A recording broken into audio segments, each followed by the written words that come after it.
to do something to help a cause. Like maybe right now there's a lot of people that are trying to do what they can to be part of something, but when their core values and identity was formed in some of those very impactful educational circles, that those voices weren't there. They weren't even able to be heard. So it misses out on the Black voice being part of the collective experience of people that go on to have great power. And I think it's also important to like realize that a lot of the times, especially now with like a spark across the nation, right? Like all these institutions are trying to like figure out how do we become more diverse? How do we become more equitable? How do we actually implement inclusive policies, right? I think it's important to realize that a lot of these conversations, they don't realize that Black scholars are not only needed in conversations about inclusivity, right? Like we're needed in conversations outside of that. We're needed in conversations about Chase. I think you were talking about some cafeteria thing that you guys had. Like we're needed in literally every single level of of agency at our universities, like at the student government level, at our like in each department at our university. Like all those departments should include Black voices regardless of needs to be more inclusive or needs to be more diverse. And I think that's another thing to kind of highlight, like when you don't recognize the importance of having a a a put together Black student body, right? Like a student body that has a community on that campus, then you don't see the importance at every department, at every level. When I think too, even the idea of like a Black student union, I would love to in the future work away from having Black student unions because they're not needed, and we can just have a student union that represents the Black community. You know, I think that's where we should be thinking of going. That we shouldn't have to feel the pressure to form a Black student union in the first place because that representation is naturally existing. Right, and then that becomes the Black student union becomes like the voice, and that it's like all that pressure is on the Black student union to just be. And I feel like, you know, we're as we're talking, we're going to be dipping into the next topics as well, but yeah, the Black student union becomes that voice, and then it's ultimate pressure, especially now when people are reaching out and they're saying, oh, hey, my organization wants to work with you. We want to support you. We want to do this collaborative thing with you, and not really realizing that thank you, but at the same time, there's so much stuff going on right now. Like, you don't really even give us the chance to allow us to take care of ourselves. Like, there's this whole, like, we're literally seeing Black people get murdered on camera, but you're talking about, oh, can we collab? Can we, let's do something so that I look good. Like, you're not even understanding the implications of what you're saying. Like, you want me to just jump up and do labor for you, but you're not even saying like, oh, I'm so sorry about what's been happening right now. I'm sorry, like, how is this even affecting you? Those questions are usually not even asked of Black students, because it's always this mentality of, oh, work, work, work, work, work, work. You guys can probably, you guys can work harder than the rest. You guys have been doing that. And it's really important that we change that conversation around, like, before you ask somebody to do something for you, especially a Black student who has gone their entire school, like, life working, like, actually, putting in labor, asking them, like, how is this affecting you, treating them like actual humans. I think it's also important to realize that like the work that a lot of people are asking us to collaborate and do with them is work that BSUs have been doing since before this conversation has become like top priority, right? Like this has been the Black student, that's why the Black student unions across university campuses even exist, right? Is like this is our top priority. How do we create a space meant for Black students to thrive now for future generations, and also respecting like the past generations that like founded these BSUs, right? So a lot of the times I'm like looking, especially at my own university, I think we touched on this too, is like looking at all these different departments that are kind of creating like their own groups instead of reaching out to their Black student unions that are doing that work, that have been doing the work, that can share experiences, you know what I'm saying? Like, and instead of uplifting that Black student union and the student leadership involved in those conversations, kind of almost like creating your own and then asking the Black students to then tell you what is wrong about our campus, like how can we fix this campus for you when we're fixing it for ourselves and have been fixing it for ourselves, right? Yeah, and I think that just goes into the whole thing right now is how people keep talking about right now, this moment right now, but what is happening right now has been happening every day of my life, at least. I can only talk for what I've experienced, but this isn't new for me. So it was kind of like, welcome to the party, everyone. Now you can kind of see what's really going on. But I think it's odd, can be odd to have that conversation because, of course, the videos that have been circulating are jarring, but they're not new. It's not shocking and it's not surprising to me.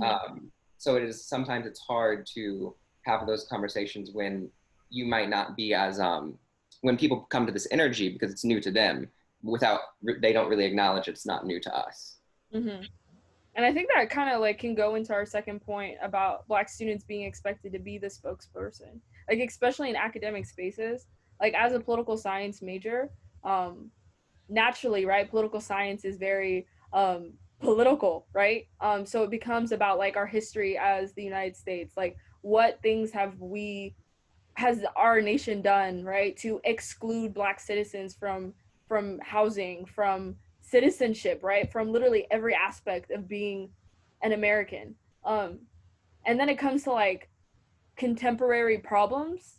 I'm gonna say quote unquote contemporary problems. And it's when my professor says something that is fundamentally wrong, right? And it maybe it's because they aren't reaching out to Black scholars within their own field, or maybe this is what they were taught. And then I'm sitting in my 200-person lecture hall, right? And I'm thinking like, if I don't stand up and say something, then the 200 white students that are going to leave this room are going to think that what my professor just said is okay and is correct, right? And they're going to go to their next class and then they're going to graduate thinking that one thing was right. And I think that's very dangerous. So I think as Black people, we have to kind of figure out what we want our own roles to be, right? Like there is a burden in expecting me to be the spokesperson, right? Like going into my political science class, instead of sitting there and taking just notes, like I'm almost on alert all the time, like what wrong thing is going to be said that I'm going to like very quickly pull up a bookmark that I already have saved to fact check, right? So those are kind of the things that go through my mind when I'm trying to simply be a student, but I can't really be absent of my Blackness. Yeah, no, absolutely. And I actually, towards the end of my tenure at Berkeley, had a class like that. It was about media, of course, that was my major. So we talked a lot about representation and how the different ways that media impact society. And it was a professor who was talking about stereotypes and all of the examples that he was using to explain how stereotypes are presented were the way he was talking about it really made some kind of generalizations about the Black community that were just completely, irrelevant and didn't need to be reshared. There was no real historical significance to re-put these ideas back out there. And I was having the same experience that you had of contemplating, I'm in a lecture hall with 245 other people. Do I say something? Because, one, I'm going to have to kind of yell just so everyone can hear me. Do I say something? And I did.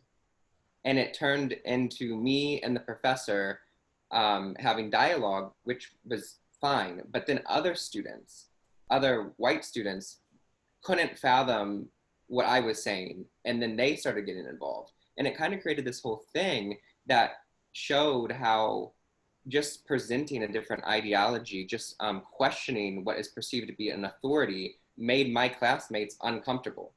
it was just very odd. And me and the professor did come up to me later on in the semester and was so intrigued that I did that, because he said he learned a lot about that. Just because he's saying it, doesn't mean that it's perceived properly and that it's not going to impact the way that these people think when they leave the room. And it's like that never clicked for him, even though he's a professor and his sole job is to get up there and impact the way you think after you leave the room. But even that was very weird and stressful. And like you said, you can't be absent of your Blackness, which is like a full-time job, sometimes like 2 full-time jobs. Yeah, definitely. Like, had a recent experience where some of my friends were taking a class, and on the screen they were showing the different team names of the of the past team names of students in the class. And one of the team names were Pack Lives Matter. And, this is like, all the computer science classes at Berkeley are in the big lecture halls. So they're in the 700 plus lecture hall rooms. And obviously, like, the 4 Black students in the class are just going to be like so shocked, and it's going to take a lot for them to even stand up to that because of their grades as well. And so later on, there was actually like dialogue with that professor, and he admitted that it had actually been in the slides since 2017. So for 3 years, this Pack Lives Matter thing that nobody had really found controversial at all was just in the slides, just being presented, and students were just laughing at it and stuff. All the while, Black students in these CS classes are being made uncomfortable, right? And so, it's also on non-Black students to not wait for Black students to speak up, to recognize that something like that is wrong. And we shouldn't have to keep saying, like, we shouldn't have to keep putting our own selves on the line, especially when these professors aren't even going to listen to us. I stood up for one of the students who was in that class and was talking to the professor so she wouldn't have to. And the way that he talked to me, he didn't really think that I was also in CS. And so he was kind of like very dismissive of me at first.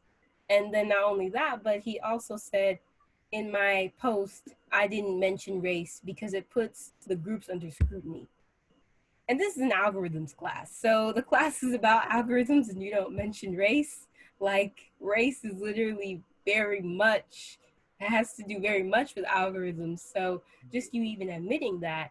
And that's also why it's important to have allies in like the higher up. So like in the chancellor's cabinet, in like the fields of administration, because there's an ally who's able to talk to him, who is above him, and be like, you need to do this, you need to do this, you need to do this.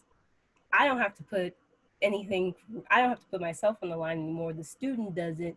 None of my friends do, but this ally, or just even a Black person who's in staff, which is also why like campuses need to hire Black staff and faculty, like, just period.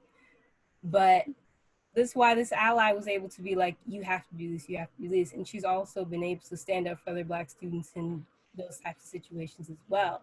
So having those people who are in administration who have the power, like the dean of students, like the associate dean of students, the assistant dean of students, like that person should be somebody who understands like how race manifests in higher education. I think that should just be a requirement because that goes such a long way in helping students in situations like that.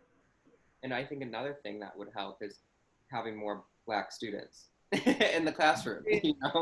Yeah, it kind of all stems from that. When there's more people in the mix, things can be more easily navigated and not so uncomfortable, because it was so uncomfortable. And I think for me, even one thing that I kind of came to realize at Cal was that grades, yeah, you earn them, but also depending on your relationships with your professors and your GSI, that can sway things pretty significantly. And not in any type of like corrupt way, but that's just the nature of, you know, interpersonal communication. And so when you have to stand up in an educational setting like that, you're risking, you know, that your grade won't be affected explicitly, or hopefully it wouldn't be. But it's those other small things. Maybe you're not going to get much feedback, or maybe you can't get that office hour slot, or they don't go that extra mile to make sure you're engaged, you know, and that's a lot, especially when you work so hard to be at such a prestigious university. But then again, being you know, more of an enlightened individual, you know that if you don't stand up and do it, you're being complicit. And so it's kind of like always being compelled to act. Very well said. Wonderful. Batool, Kyra, and Chase, thus far, I appreciate that. I was getting a message from Darwin. We have some questions. You've already generated questions, which is of no shock to me, hearing the brilliance and just the radiance coming forth from you. Darwin, do you want to take that over?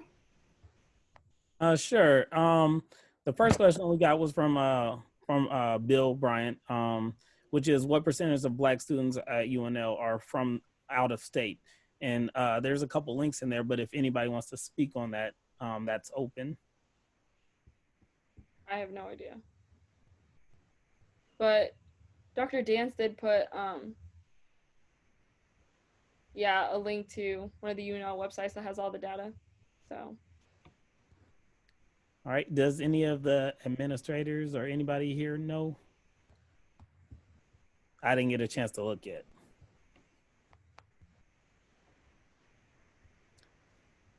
All right. Well, we could check the link later. It's up there, so we can all find out. Dr. Gwendolyn Combs wrote, in your experiences, what are 2 or 3 critical actions you think your institution or higher education in general, NUST, takes to change the narrative that we continue to experience as Black and white institutions?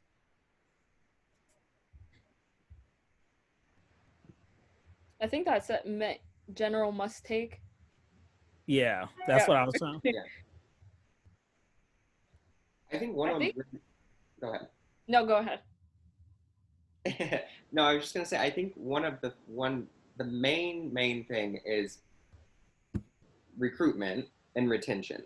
I would say that's where you can start. And changing the way that we think about the whole affirmative action thing, and kind of like re-understanding that that's not really like, I think that's so controversial. We need to rephrase that conversation and frame it around, look, we just need our higher education. We need to understand what the role of education is and have a conversation about that. What is the point of education across this country? It's to uplift our societies, keep moving forward. And there's clearly a group of people who are not represented there. What does that mean? That means that we're not bringing that group with us. We're not moving forward as a country. We're moving forward as a part of a country. And I think once that happens, we can have a better conversation of what is needed to facilitate more of an integration of proper representation. But I think we're so far from that I don't even know if we can talk about 2-3 steps, because the first step is so lacking. Mm-hmm. In my opinion. No, I agree, definitely. A lot of the times, like over the past few months, I've been like thinking a lot, and I'm like it almost seems so simple, right? Like, just teach Black history, recruit Black students, recruit Black staff, like understand the importance of that, right? Like, it seems so easy, but I'm a Black woman, right? So obviously, like, as my experiences in America, I'm able to identify with the problems that are seen. So I think that's the first step, is like, as a higher institution, realize your history, you know what I'm saying? And then second, like, what courses are you teaching and what climates are you creating on your campus, right? Like, for example, like if our chancellor hadn't said anything about the Black Lives Matter movement and the like the racial trauma, right, that's happening across our nation, that sets a certain tone on your campus, right? That you're not acknowledging that. And I think another thing is like figure out what inclusivity means on your specific campus, right? I think that conversation is very important, right? I think that you need to look at it from each person, each group. Like, as a Black woman, what it would take for you to make me feel included could be different from that of a trans Black woman, right? A trans disabled Black woman. That could be a very different conversation. So I think that's where this type of change happens, is like figuring out what does that community need. And it's not like we're the first generation of Black students on our campuses. There are generations that have come before us that have had the same type of demands, right? And like, we know this as Black students, we know that the demands that we're asking for now have been the same demands that they were asking for 10 years ago, right? So I think that's one thing to realize as an institution, like your history within that group. What has your Black students been doing, and what can you start doing now to like spark those changes? Yeah, I think that's really important. Yep, I agree with what Chase and Batool have both brought up, and just to like elaborate a bit more on what Batool was saying too about like the classes, right? Who's teaching those classes? Did you hire like a white male professor to teach African American studies, or did you hire a Black professor? Like, those questions need to be asked, and you need to realize that there's implications when you hire a white professor to teach, a white male professor to teach African American studies. There's implications when you do that, because they don't understand the way in which race manifests. Even though they've done the research, they do not have that connection to it, as a lot of Black professors do. And that's why it's so important to have Black students and then also have Black staff and faculty, because that connection allows for them to really have support within each other.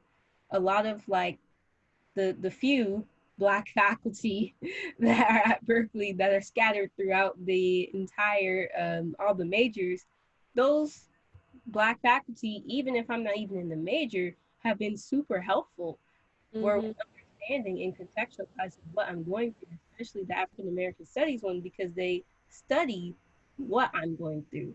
And so being able to put into words what I'm going through actually helps me as a student, because I'm over here experiencing anti-Blackness and I don't understand what that's doing to my mental state. I don't really understand that that has psychological impact on me, but professor can talk to me and say, oh, actually, like, this is my field of research, and yes, this actually does have certain psychological impacts on you. Anti-Blackness is much deeper than racism. Like, it looks at Blackness as something other than humans. Being able to put that into words for me was really, it really changed my life, because I was able to really contextualize what was happening to me. And that's something that institutions really need to do, is think about like the effects that these institutions have on Black students, especially with like what was said about how the institutions need to recognize like their history. Like, we are on indigenous land. We are on land that was built from slave labor.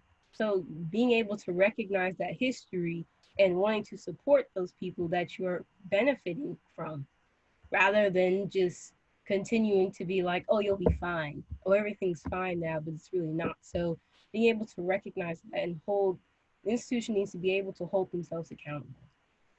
Yeah, and I just want to add, I kind of want to push back against one thing that you said about having, not push back, but expand upon the need for Black faculty. And I don't like to see the only Black faculty being the African Studies professor.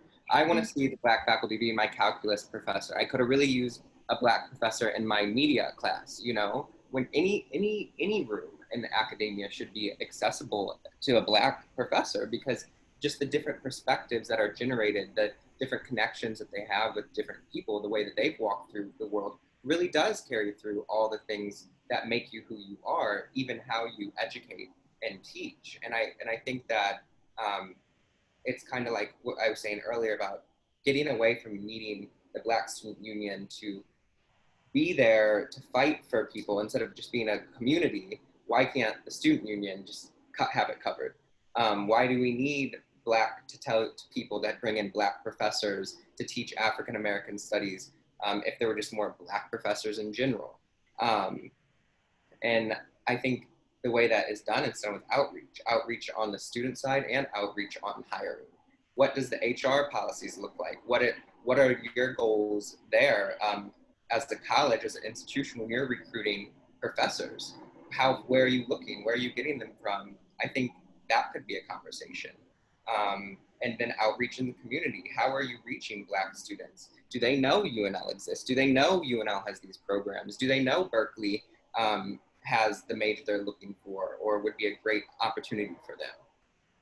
I think that is where the change starts.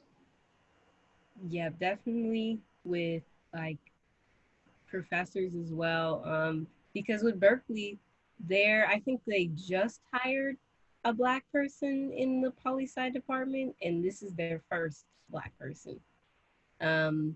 Yeah, Berkeley's entire existence, they've never had a Black faculty member in their poli-sci department, and which, you know, has its own implications, right? But then, like Chase is saying, like, then you have to start asking questions like, what does your outreach look like if that's what's continuously happening? And definitely outreaching to the communities that they gentrify, which they don't.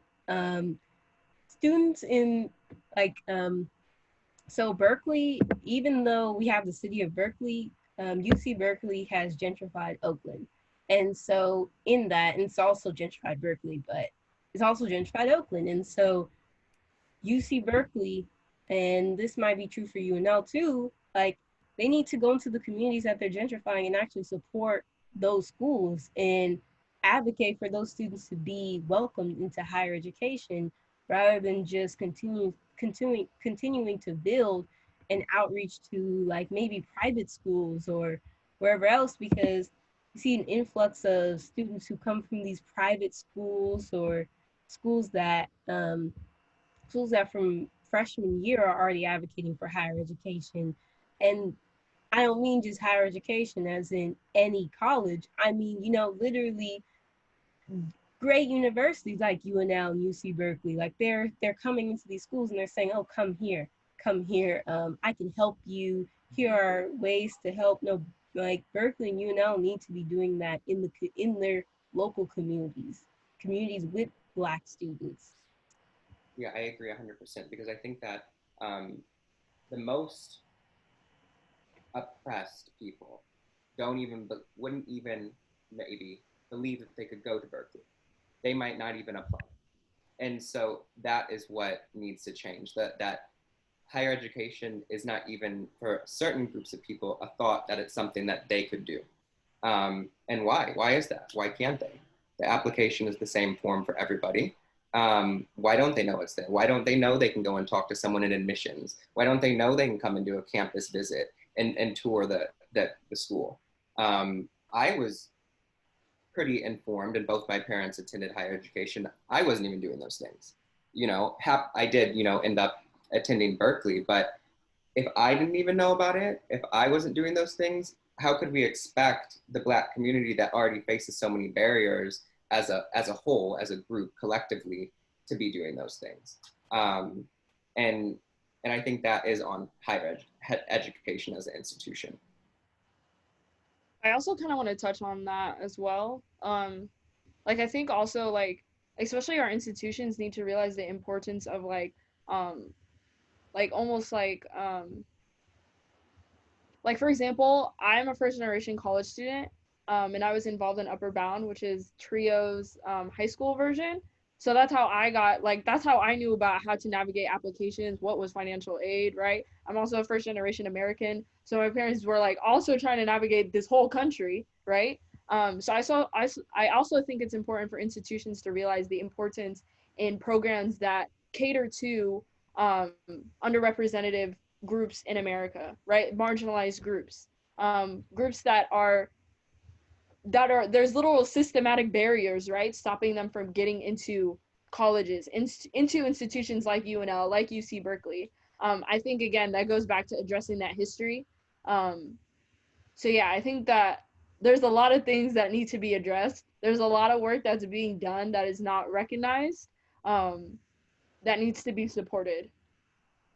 Yeah, and I think too, from like touching on my experience on the board of trustees at Santa Monica College, like from that perspective, I think sometimes in academia we get caught up in we need to react right now. We need to respond right now. What is a fix we can implement right now to change? And I think we have to realize the sad reality that you're probably not going to be able to help your Black students you have today the way that you need to. So you need to start making sure you're thinking long term of how, instead of trying to always fix, how do we prevent?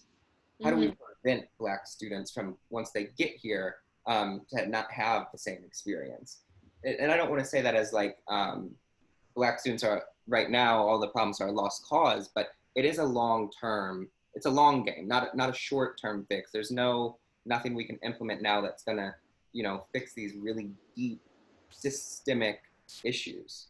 And we need to be honest with that when we're having conversations. And even as students, I think when you're doing student activism on your campus, we're only there for 4 years, maybe even 2 years. And there's people, like administrators who dedicate their whole careers to advancing, what they believe in. And you have 2 years, maybe 4 if you're lucky, to kind of carry out things that take decades. And so how do you kind of hone in on what your change is going to be, your impact, to really meet at least something, get something done? And I think we get caught up in getting overwhelmed with all of the problems that sometimes we're not focused enough to actually solve something. I think that we forget like how powerful our institutions are, right? Like I saw it when COVID started, right? Like automatically there was all these policies that started right away, like, right? Like we got pass no pass right away, right? Like we got funding for students that, right? Like we had all these things that happened right away. Why is that energy, why is that intention not placed on racial justice, right? Like why is that same advocacy, that same drive not placed in the lack of black students on your campus, the lack of Black faculty on your campus? Like why is that passion, that need, right? Like that visible need to address this community, to provide help, to provide resources, like why is that not as intentional? So I'm done with cutting my university slack, right? Like y'all have so many levels that you can be working all these things at once, right? Like you can start recruiting Black students at the same time, start recruiting Black staff at the same time, retaining those Black students at the same time. Like you can be doing all these things at once because you are an institution, right? Like you are the systematic racism, right? So like you can be doing all of this. I think a lot of the times, like, this kind of goes back to my experience as a Black student. Like a lot of the times, like I almost feel like the burden is placed on me, right? Like I leave my classrooms feeling unease, and I'm almost like, nah, like I'm just tripping, but I'm not tripping, right? Like these classrooms, these spaces are not meant for me to take up space, right? So when I do take up space, it does feel like I don't even know how to articulate the feeling it, which is in itself a burden, right? So just realizing that like these power structures, like I'm just done with cutting them slack because they know what they're doing. It's all like at this point we have to acknowledge and think of it as intentional, which is the only way I think that we can move forward. Is thinking that every action was has a reason behind it. Yep, I agree, like 1,000%, especially with the fact that, like with COVID, and so many disabled students had been asking, can we please get some sort of like remote learning that works for disabilities? And institutions would regularly say, no, there's no way we can do that. There's no way I can do that. A lot of professors would normally say, oh, no, I don't record my lectures. Nope, I really don't care about your disability. I don't care about that. No, like regularly. And now we have remote learning. We have Zoom Pro accounts where we can be on for as long as we want. We can have all these participants. But you just told all these disabled students, especially Black disabled students, that there was no way possible. And so there always is a way. Mm-hmm. They just don't want to until they're forced to. And that's also where, you know, it comes into play, where that's where demands come in. That's where activism really shows up, because it shows, okay, well, if you don't want to do what we ask, we're going to block this. We're going to block, we're going to do a protest on this day. We're going to block all these people from accessing your cafes. We're going to block all these people from accessing your walkways on campus. All these students that don't understand what the university is doing, we're going to draw attention to that. And I feel like that's really the right time to, I mean, there really is never no right time, but to show when, like, okay, the university has not been listening to us. We've tried to converse with them. Now we're going to do activism. Now we're going to like show up and really draw attention to what the university is doing. And I think that's such an important part of like activism, is really drawing attention to what these institutions are doing, because they don't think you will. They don't think that you're going to show, you're going to put them on blast, which they need to be put on blast a lot. Yeah.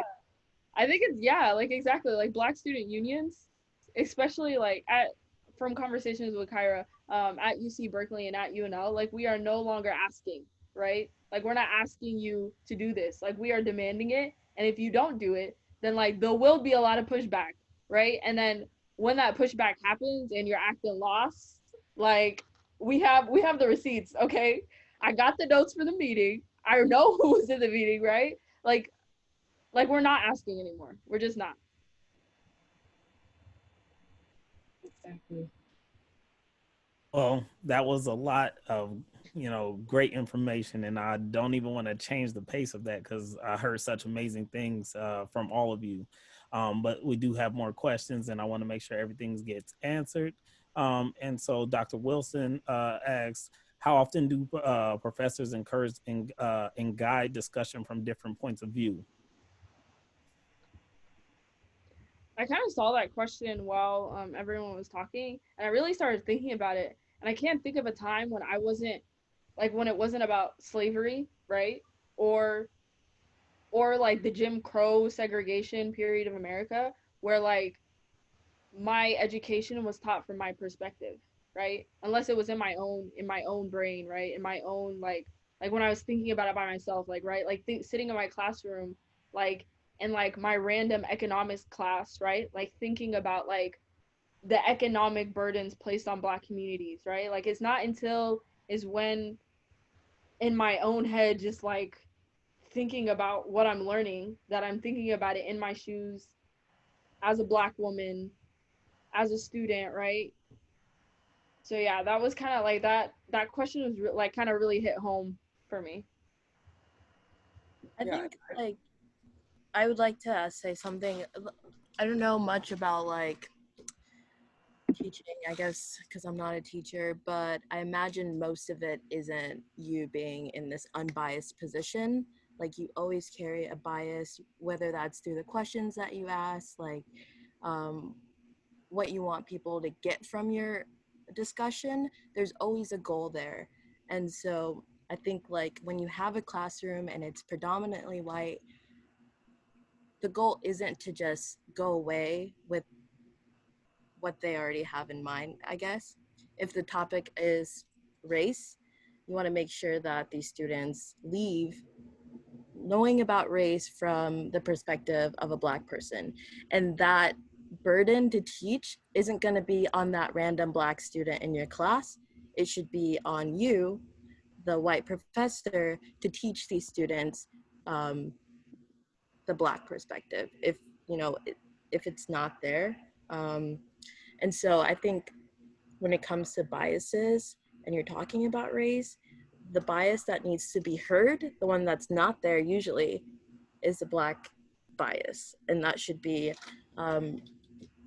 integral in this discussion that you're having with your class while it's happening. Yeah, and I think that I was trying to think back on and how I felt about was different perspectives encouraged. And I think at Cal they are. I think that it is a place where we discuss a lot of different perspectives, but it's different when race gets brought up. And I don't know quite how to explain that. So it's like, my answer to the question is yes, different perspectives are entertained, but nobody is comfortable talking about race. Nobody is. And that is, I think, stems from our society, the way that this country functions. And a professor can't leave that at the door when they walk up to the stage, you know? They still, I'm sure, especially in my situation, it was a white male at Cal. He's very aware, and I wouldn't say that he has he never protruded any type of racism or anything like that, but you know, there is that thing. He knows as a white man, he might not know everything and that it's not his perspective to share, but we have not quite figured out as a country, how do we have these conversations comfortably, even though, you know, they are controversial. And I think that just really is about having more of them. You know, it's kind of like doing something you're uncomfortable with. The more you do it, the more comfortable you get with it. And I think we just kind of have to bullishly start having those conversations. Yeah, just to quickly add on, I think that the reason why also that, and Chase is right, like they do welcome like these different perspectives, but then when it becomes about race, it's like, oh, I don't really know about that. Let's not go, you know, let's just go there. Mm-hmm. But no, like, and then it becomes complicated because race, when you look into critical race theory, like race is literally in everything. And so when I bring race up in like the CS class, and then people are like, what? Like, there's no way that could be, like, no, it is. And so, no, they really don't. And just to also add on to what Chase was saying about like the reason why people are uncomfortable, and I think it's because society believes that racism ended. And so when you think that, when you have that idea in your head, when you hear something about race, you're going to immediately think, whoa, why is this person talking about this? I thought this ended during segregation. I thought this ended in 1954 when Brown versus Board was passed. Like, that's the kind of thing that you think about. And so I think we need to also move away from that. Like, no, racism is still here. You can't just integrate and just, oh, we're all good now. Like, that's not how it works. And so really pushing that is what's going to be helpful in understanding that no, race is actually involved in everything, and we will be talking about it a lot because this country was built off of race. So race is literally foundational to our society. So the idea that we can't talk about it is kind of redundant, and it goes against this society because it was built on the values of race. Yeah, and I think that, you know, it, like what you're saying, how it gets complicated, it's because these professors aren't bad people in general. At least I can speak for I don't think I have had many professors who are just bad people, terrible people trying to do bad things. You know, I don't think that. So it's how do you stick up for allowing your perspective to be heard without kind of villainizing someone else? You know, because you're still gonna have to go to that room. You're still gonna have to interact, and you don't want anyone to be uncomfortable. And that's at least how I approach situations. I'm not trying to make anything uncomfortable for anyone, but there is just something very distinctly uncomfortable with bringing up race in circumstances like that. I kind of want to bring this back to like the whole Black faculty point that we've kind of brought up a lot. I think that when the course itself is taught from the perspective of a person of color, right? A Black faculty member or any other, I'm like thinking that like when it was in that type of situation, their experiences, right, relating to that topic then got brought up which made me as a Black woman in their class feel comfortable enough to then express my own experiences, right, relating to that topic. So I think it's important to realize that like when academic spaces are not meant for like Black voices, right, then that point of view will not be brought up at all, right? Like it will literally just stay in my brain. Like it will just be my own thoughts while the lecture keeps going, right? Um, so yeah, I was just kind of thinking about that. And to build upon that, I think the other thing that we have to acknowledge, because kind of everything's intersectional, there's a huge power dynamic in education with professors have almost unlimited power, and as a student you're pretty much, you got to roll with it. There's not much you can do about it. And I think that dynamic is it's very present in academia, even between like professors and administrators. It's a very big power difference. And so when you have a professor that acknowledges race and acknowledges these perspectives, it's showing all of those students in the room that it's okay. We can do this. We can have these conversations. And I think that's what's so distinctly important about why we feel so compelled to speak up in these circumstances, because it's really meaningful. Because if they can do it in this power dynamic, they can do it, interpersonally with their friends, and I think that's the difference between when you have a Black faculty, they might be able to better navigate that conversation and give agency to it in the proper way. Which goes back to why institutions need to be, right, like intentional about who's teaching the coursework, right? Like goes back to what Kyra was saying earlier. Like when you are intentional about who is teaching what type of class, then that perspective, that point of view, then comes and then is taught, right, through like the interpersonal kind of communication and interactions that you have with your student in that class. And I think that there's also like, I think we've kind of like forgotten about this aspect of like Black faculty is like the support that they historically, right, have given to Black students, especially Black student activists, right? Like I'm thinking about on my own campus, like a few of them are here, like Dr. Combs, Miss Charlie, right? Like these people are always there to uplift BSU. Like I know that their doors are always open for us, right? So like when it comes to like conversations or bad experiences I have in classrooms, right? Or just being a Husker, right? Like a bad experience that I have, I know those doors are open.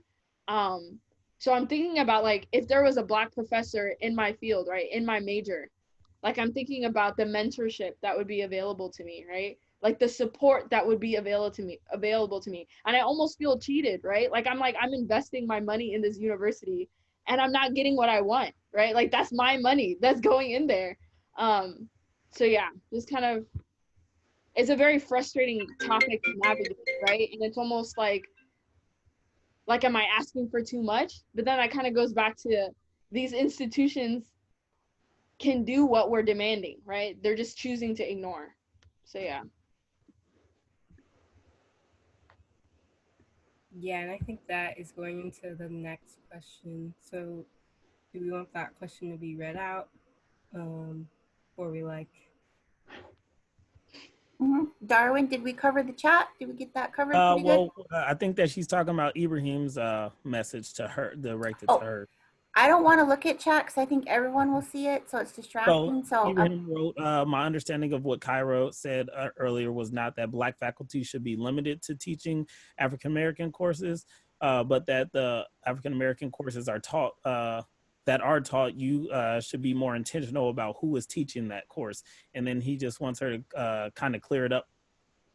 So yeah, and so the conversation definitely like dipped into this, but to clear that up, that is exactly what I was saying. Like, we should be more intentional about who is teaching these courses. Like, especially when it comes to AFRAM, because a lot of those classes can get very specific, right? About, let's say, Black women and like the history of Black women, activism. If that is a course in the African American Studies department, you would think that course should be taught by a Black woman who has, had the scholarship and leadership of that field. But when it's being taught by a white male, it's kind of like, okay, what are the implications that the university is saying here? And then even with, and I think all courses can model that same like ideal of being intentional. Um, like for my CS courses, when it comes to, and I'm saying CS is in computer science, but sorry, it's just a habit. But when it comes to those courses, algorithms courses, like being intentional that the person that is hired knows that algorithms can negatively affect Black people a lot. And so being intentional about like the hiring process when you hire these professors, do they understand the implications of race in their field? Because if they don't, that will negatively affect Black students in the long run. Because then these professors are doing research at these universities, and then they get tenured, and then trying to even do anything, trying to even like get something for them to really understand. Sometimes it's kind of like, oh, I don't have to really understand any of that. I'm tenured. I don't really have to do more work to make you feel comfortable because I'm comfortable. And so it's really that preventative like mindset of like, okay, let's prevent stuff like that from even happening, and started, let's fix it where it starts, like in the hiring process, Yeah, and asking those questions. Well, I think what I said caused some confusion. But I had experience. I don't think it has been shared yet, but I had experience in the board of trustees at a community college here in California, and I just sometimes I think that administration, if we give them something like we want a Black professor to be teaching African American studies, yes, we need that. Yes, it's good. But if that's the only, if that's where we start and they can do that, they're like, oh, we solved the problem. We did it. And that's the only thing I was saying. Like, we don't only need it there, we need it everywhere. And it just needs to be part of the campus, period.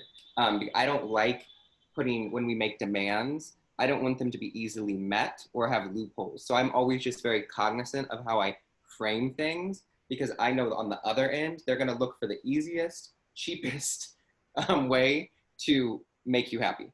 And I don't want to make that easy or cheap. Yes, we need to make institutions do the hard work. Yes. Always, because they really will find the easy way out. Mm-hmm. And I think that also goes back to what Batool was talking about earlier about the co-opting. And usually the easiest way out, it will always be to co-opt the work of a Black student who's been working the past 4 years on something, and then for it to just be picked up right now and be like, oh, you know what? We're going to implement this right now. This is what the campus has been working on. Like, no, this is not. And so definitely calling universities out when that happens, because they don't expect you to. They don't expect you to say, actually, I did this, and I want you to not co-opt my work. I want you to uplift me in the work that I'm doing, pay me for my labor because I know you have the finances to do so. And, making those demands, because oftentimes institutions don't think that we'll do that. And so for some reason, they're always shocked, even though there's really been a history of student activism, especially Black student activists. I don't know why they're still shocked when Black students are like, this is wrong. But we really need to be calling our universities whenever they wrong us. Yeah, and I think part of the shockness it all goes back to that power dynamic. In that circumstance, people are not used to being challenged. Even professors, they are the king of that classroom. They're the king of their world, not in like a narcissistic way, but that is just how our design of our institutions are set up. And I think younger generations are having less respect for power dynamics. And that's what's causing this weird flux, because, we're so confident to go and say something that didn't really happen back in the day. It's more of even a generational thing where people are willing to challenge authority in really bold, direct, and public forms.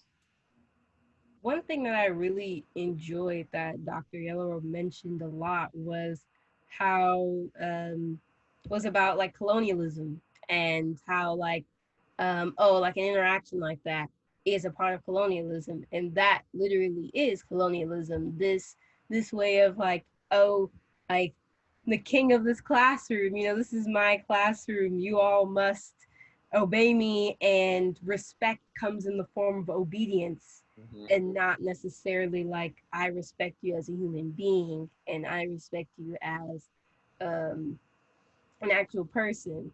And so I definitely picked up on that. I'm picking up on that a lot of like, wow, this is colonialism. This is literally colonialism implemented into the school system, into education, into just Black students' way of existence.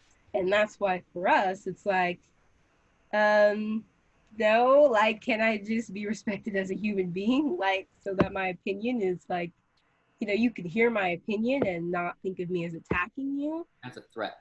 Right. My opinion is a threat. Like, no, I did not say anything harmful to you. I stated my opinion. And it just happened to not be the same as yours. Right. I think it's like important to realize that like exclusion of Black students in the classroom starts even before they're in the classroom, right? Like we all know like the ACT, the SAT, ACT, SAT, and like how many barriers there are educationally for like Black students to get into that classroom, right? And then once you get into that classroom, the respectability politics of what it means to be professional, of what it means to be like look professional, right? Like our natural hair is not seen as professional. The way that we talk is not seen as professional, right? So I think like it's just important to realize that like these structures, these barriers that we're talking about will transcend beyond the classroom as well. Like once we get into the workplace, like that the respectability politics that starts in the classroom goes on to the workplace. Like I want to be a lawyer, and sometimes I think about like I see Professor Wilson, and I'm like, oh my god, yeah, Black excellence, right? And then I go to like other places, and it doesn't feel like being both Black, being woman, being a lawyer is like accessible, right? Like it almost feels like something so much beyond like what I can achieve. And so I'm thinking about students that haven't even reached the classroom and how inaccessible the classroom might seem to them, right? Yeah. And I think that goes back to like the core infrastructure of our institutions. Like what like if I give you a book and I give someone else a book, but their book doesn't have pages in it, that's not equity, right? Like that's not equitable. And so like thinking about kind of going back to my point earlier, like what does it mean for different groups on your campus? What is inclusive? I'm gonna say inclusive excellence because that's what we use here at UNL. What does inclusive excellence look like, right? Like what does equity look like? And I think again it goes back to like asking those communities what they need. Like it's not like we don't know what we need. Like we have been telling you what we need actually. So I think that like the resources, right, are there for like our institutions to start working at like the almost like rooted, right, the rooted racism, the rooted mechanisms that are there to like separate us from like almost success. Like those resources are there. It's just how do you start listening, right? Because we've been screaming, but how do you start listening? I hope that made sense. Yeah, and actively listening, right? Yeah.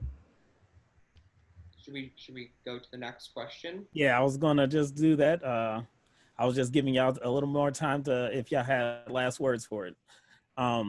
So the next question is from Lori Dance. What problems do you encounter from nice, quote, nice professors? At UNL, we talk about being Nebraska nice, which is a way that professors can be problematic without using any epithets or blatant, overly racist language and or action. So what are your experiences on this?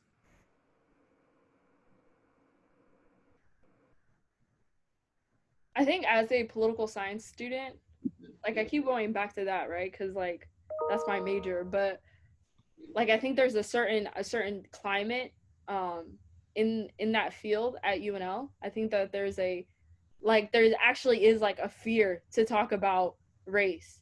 And I think that's interesting because I think majors like political science, like I'm just talking from like obviously all majors and all fields need to talk about race, but I think that especially right now in the Black Lives Matter movement and like what kind of conversation the Black Lives Matter movement is having nationally, like majors like political science, public policy, criminal justice, like the people that are in those majors are going to become our lawyers, our public policy, like our politicians, right? Like they're going to be the doing the work that like we're demanding change in, right? Like the institutions, the criminal justice system, like the problems that we're seeing, like those students are going to graduate and do that work.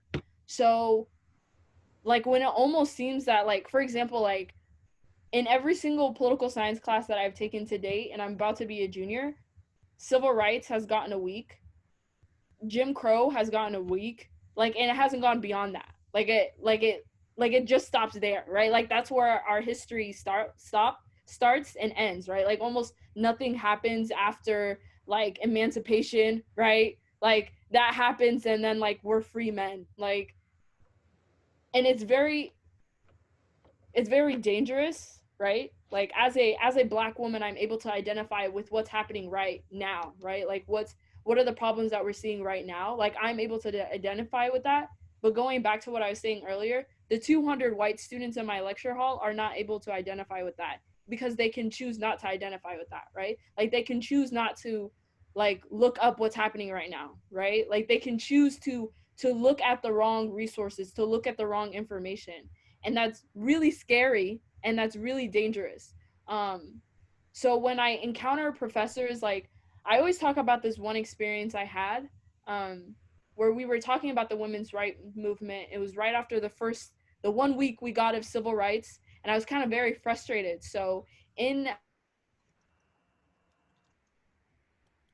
condescending way, I asked my professor how Black women contributed to the women's rights movement if they did. Obviously, I knew the answer, but just so that the professor would perhaps speak to that topic, to that subject, to what Black women, to what the women that came before me, the women that I look up to, right, in my own activism, what did they do?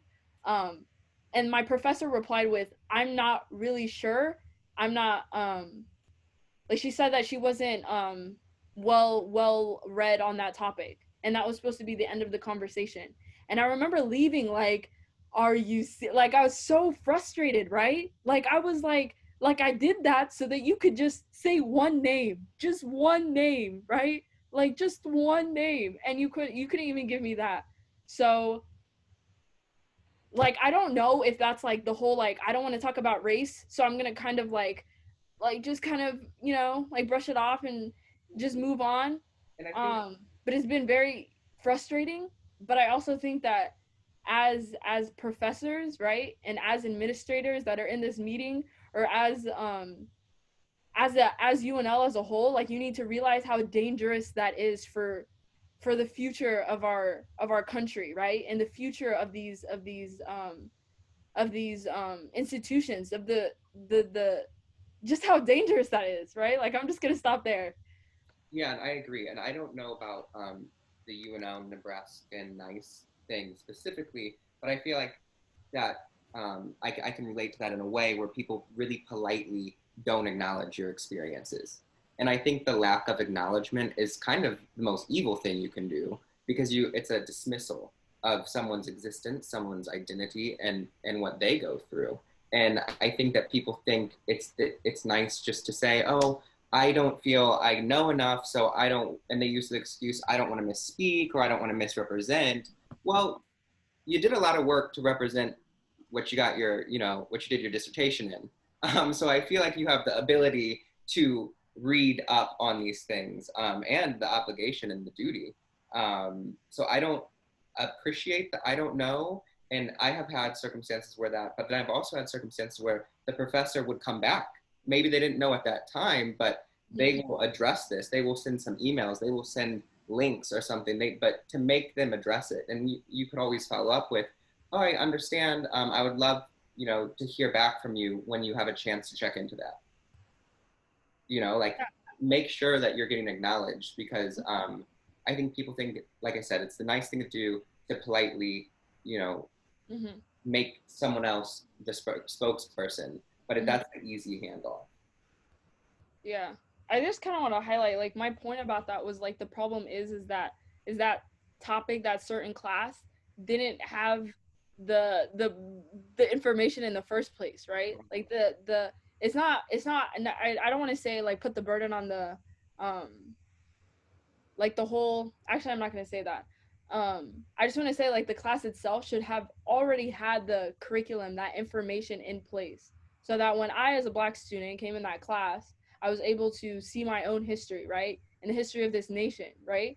And so that when future Black students come into that classroom, they have that information already there, right? Like, it shouldn't take a question or a fight for that ingrained, right? Like, that history to be there. It's just that, like, that history should already be there. It should not be whitewashed to show one certain narrative, right? Like, it should show the whole narrative. Yeah, that's a great point. My experience with, like, Nebraskan professors and, like, them being nice, it's usually in the form of, like, tone policing. So when a conversation comes up and it is about, it's a touchy conversation, whether that be about race or, like, gender, and people are being very vulnerable in that situation, I find that some professors tend to, like, want to calm like the person down, and I think that's very, I don't think that should happen. I think people should be allowed to feel how they feel, and when it's a conversation about race and it's personal in that way, then they should be able to feel whatever emotions they feel without having someone tell them to calm down, or without someone having to tell them, or, like, it's really just dismissive more than anything.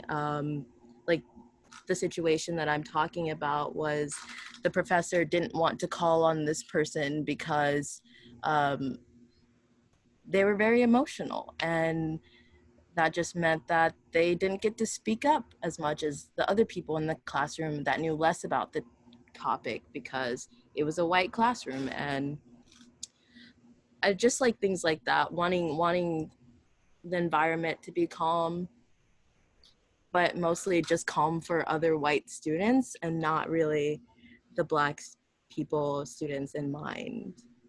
Yeah, calmness always seems to surround making the person that is doing the has the opportunity to improve comfortable. You know, we're always trying to make people comfortable, make white people comfortable talking about race, which I think we talked about earlier, is how do we make them comfortable? And it's like, we're always trying to make the other person comfortable, because they, in our society, they are so protected to feel and believe the things that they believe. Yeah, I also think, like, this is why that we need anti-Blackness trainings, like, implemented everywhere, especially, like, within higher education, because the instance of a professor being like, oh, I don't know anything about that, means that, like, that is anti-Black. Especially women in gender study classroom, and, like, Black women have put in so much work. Like, that's bizarre to me, but sorry, go ahead. Like, you know, that's anti-Blackness. And even in, like, the different fields, even in, like, Batool's class, that's anti-Blackness. The idea that you didn't do enough research around that is anti-Blackness, because you didn't deem it as important enough for your attention. You didn't deem it as important enough to be worthy of your attention. And so when we look at stuff like that, we need to realize that even those small instances are anti-Blackness. And that is exactly why, like, professors need to be educated on anti-Blackness, because they might not even know, like, oh, this is actually anti-Blackness, even though this is something that's been ingrained in my mind, and this is how I move, this is how I act. That's still anti-Blackness. You are perpetuating anti-Blackness. Well, I think that's why what you said earlier about how does race interfere and intersect with all of these different departments, because I feel like when we're talking about the past, it's almost as if Black people didn't exist. Kind of like, I think what you were saying, Batool, how it's like after emancipation, everything just was solved. And then Black people kind of disappeared, but I'm sure now in history will pop back up again around 2020. But like they were there, the Black women were there, how was that not covered? You know, and the algorithms and stuff like that. There's a class at Berkeley I took about AI, which is now relying on algorithms and machine learning and all of these things, but it's machine learning on racist content, on misinformation. So we're even building these things, it's being implicitly and explicitly built in to almost every area of society, just because it wasn't covered, it wasn't included.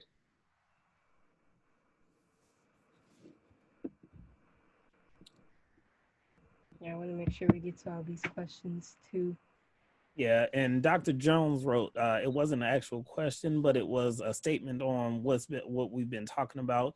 And it's just that in her case, it's that they don't know and they choose not to know. And, you know, I feel that all of us could probably agree to that. And most likely if the pressure is not put on, like Chase stated, that they're still not going to even look to try to add that into their curriculum. And so it sucks that it's up to us to actually, well, up to you guys really to continue to put that pressure on after asking these questions. But that is the reality of things right now. Let's see if there's a question.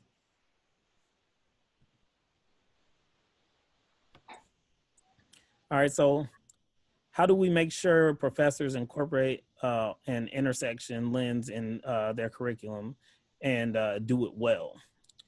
We can start with that. There's more to the question, but you want to start there? Oh, shoot. Yeah, I think that this kind of goes into theme 4 about where is that, as a campus, as an institution, what value are you putting on that? Is that part of your strategic plan? Is that a conversation at the district planning or the campus planning committee or steering committees? Is this a value amongst your faculty? Is it a value amongst your staff? And really changing your mission statements and even your fundamental values and your core values to incorporate these things that have been intentionally left out over the, like at Berkeley, 150 years. We're clinging on to these very old traditions that existed in a time that excluded these things very intentionally. So I think those things have to change. Some of, like I said, the strategic institutional goals, it needs to get to that level. It needs to be a priority with the chancellor at the president's office. That's where you'll start to see change implemented, because then they have to. It's your job, you know? Yes. Yeah, you have to ask yourself like what you want students to take away from their time at school. Like we want to make sure we have people who are knowledgeable about the world. We want to make sure that people are just good people. And what it means to be a good person, I think, is to like know about the world. And so, I don't know, I think most universities value that. And if they do, then they should be more willing than to accept other perspectives in their curriculum. Yes, that's exactly why, like, at Cal, I've had the chance to implement anti-Blackness trainings in literally everything. And what anti-Blackness trainings do is they emphasize intersectionality. And that's why, like, that's how you can make sure professors incorporate that, because then they have to look at their material and say, oh, is my material that I'm teaching perpetuating anti-Blackness? And it begins to ask that question. It's like, oh, maybe it is. And maybe you need to fix that. Like, one thing that I want to touch on what Batool was saying earlier with, like, those classes, I remember being in the poli-sci class and I was like, you know what, I'm gonna look up all this stuff about race that we're talking about. I'm gonna look at all the authors that this person chose to see, are they Black? And they weren't. Oh, like, you know, it's stuff like that an anti-Blackness training probably could have told the person, like, oh, you know, using material that was not really written by Black people a bunch of white male authors is kind of redundant when your entire class is like used for material from white male authors. Before the race part, you couldn't even throw somebody like a black scholar on that, especially since Black women have really like carried like just the entire like especially Black trans women have really carried like the entire nation when it comes to like moving from race and like fixing racial problems. Like they've carried that activism. Like you couldn't really throw their scholarship in there as well, and an anti-Blackness training would have solved something like that, or at least create the conversation around it. So I think that is like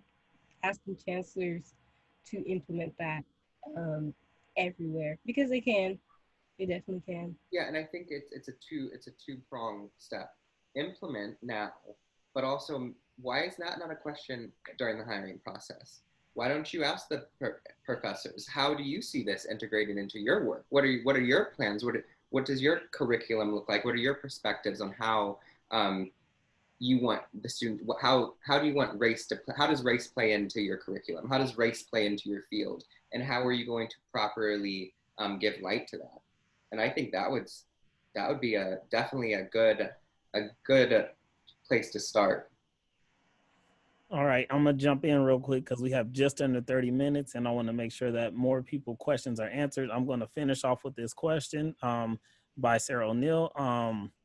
And then I'm going to get into Ibrahim's because I skipped his on accident. But how do you make the professors more aware that race is everything? And if so, how do we combat the idea that we should not interfere with professors' academic freedom? Yeah, once again, I think anti-Blackness trainings can do that, but then also like combating the idea that we should not interfere with professors' academic freedom. This is actually like giving them more freedom because they can now, not limit themselves to white male authors and the white male perspective of history. Like now you have the freedom to explore Black authors. Now you have the freedom to do that since you limited yourself. And I think really changing that conversation of like, no, this is not telling you what you should, what to like, who to put in for what, but it's telling you to explore more, which I don't really think these professors are doing as much as they should. And also, if they want to create a safer environment for Black students in the classroom, these are the steps they need to take. And so that's really the basis of it. Is this is what you need to do for Black students. It's not something that's just like, oh, you should do this because some Black students want it. No, Black students need to feel comfortable in the classrooms.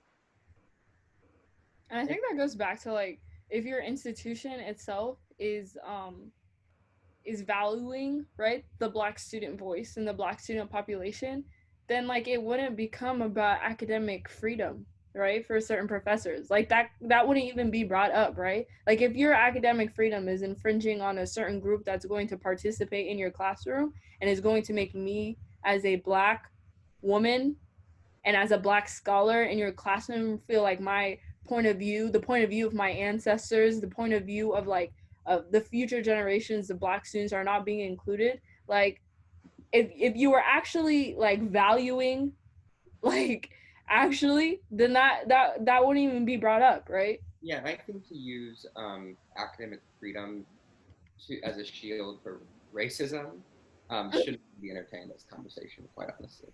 Mm-hmm.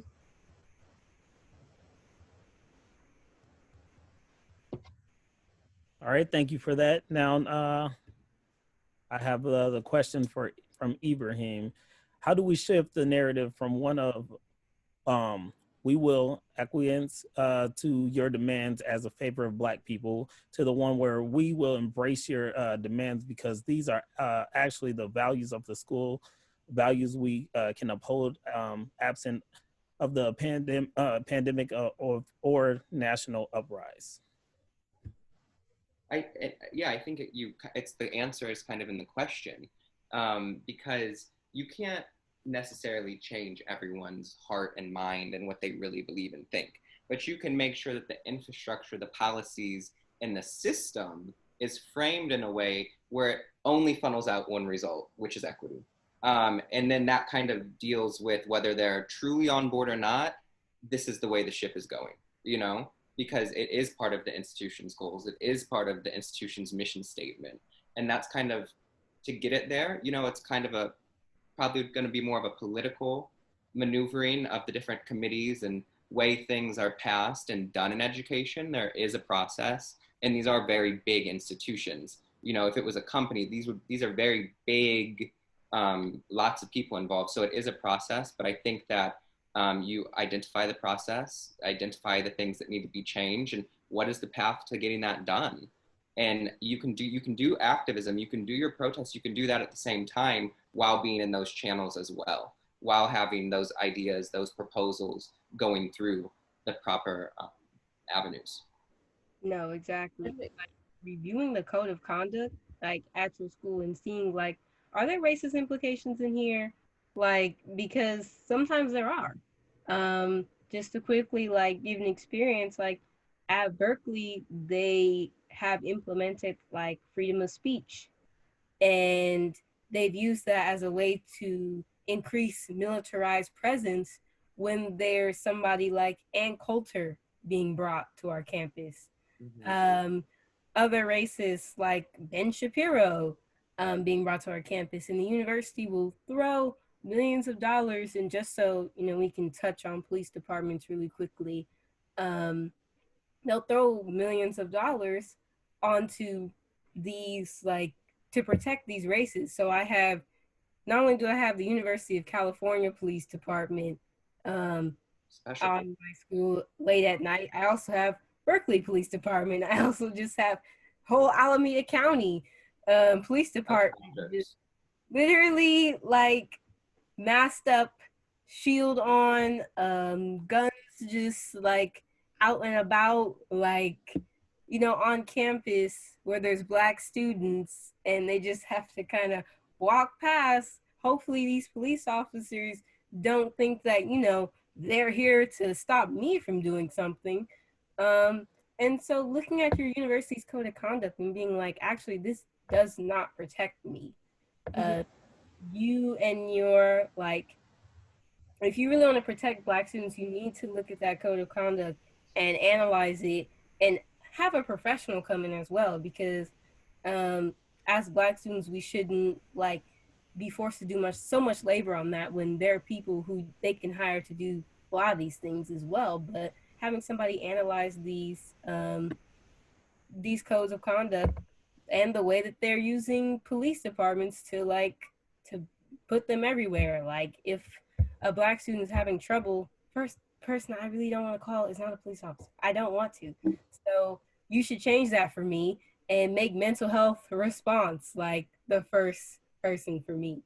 You know, doing stuff like that is a way for, like Chase was saying, the institution to already have those built in.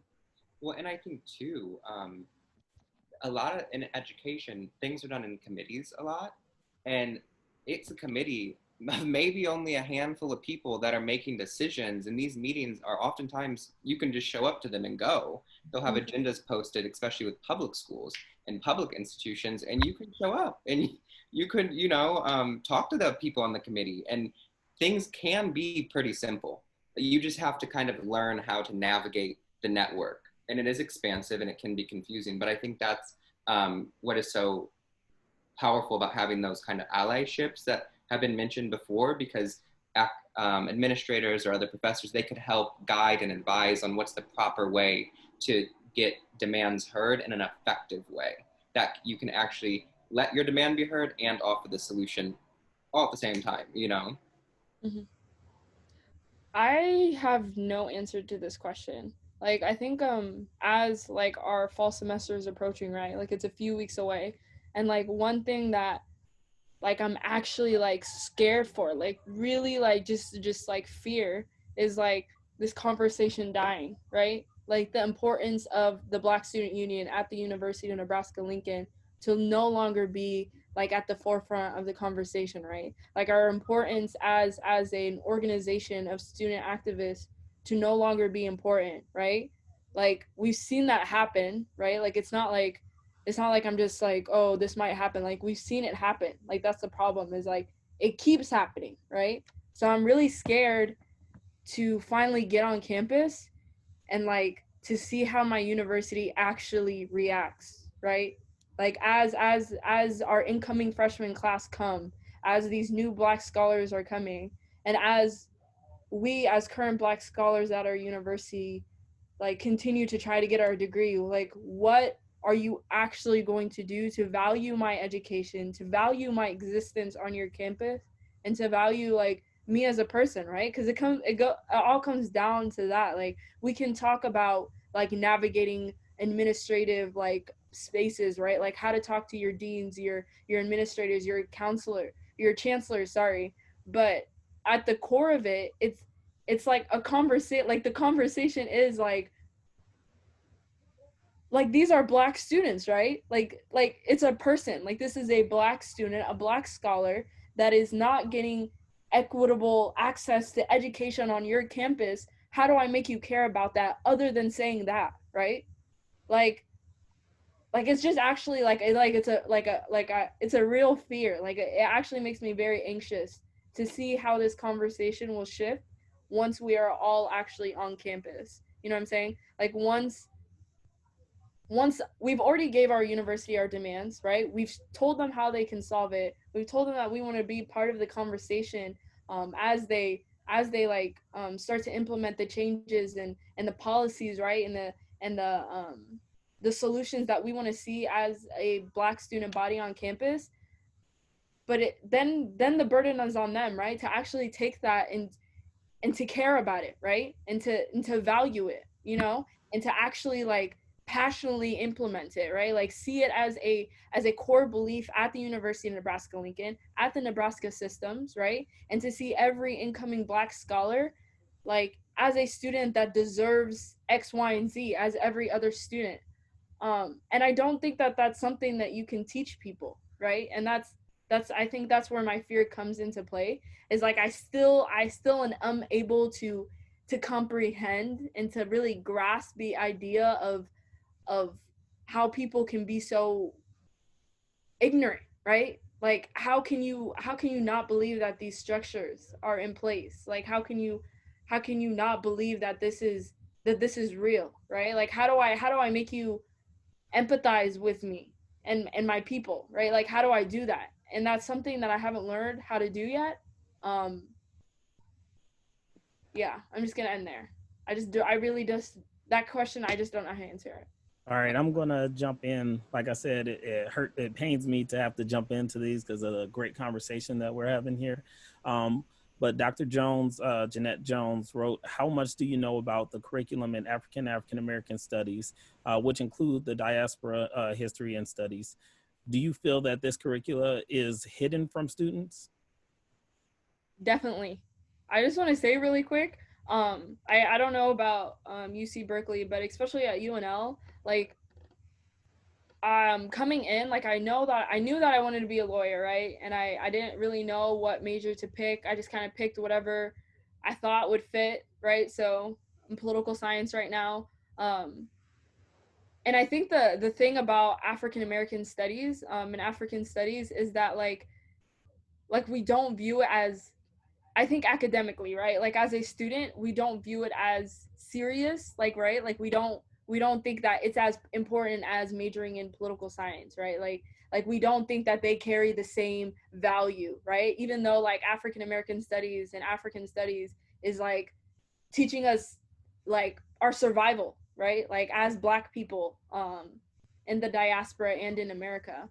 And I almost felt like hidden from it. Like I didn't, like it was like it was there, but like I didn't know. Dr. Jones, I don't think I met you. I know she's on this call. I don't think I met you actually until like this summer. Like I'd seen of you, I've heard of you, and it wasn't until my sister took your class that I started actually like looking up the courses that were in the Department of African and African American Studies. So yeah, like I've been thinking about that a lot recently, actually, is like how the curriculum that is there for us almost seems like they don't give it the same value as taking like a different type of course. I hope that made sense.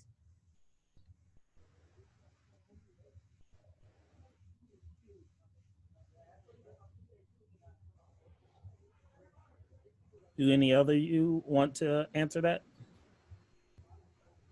I think that is at Cal, it's a little bit different. I think that Cal it does do things strongly, and they do give you know, proper attention to some things. I think that there are definitely things that need to change, but I don't feel like it's hidden. I feel like it is available at Cal, but I think that the thing is not so much about these majors being hidden, but it's the when you go to school and you're thinking, everyone's always thinking, what job can I do with this? What do I do with this degree? And the way, however we've branded African American studies, the branding around it deters people because they don't see opportunity down the line. And so I think that maybe if we kind of change the conversation of, and or people knew the opportunities that were on the other end of that, that it would impact differently.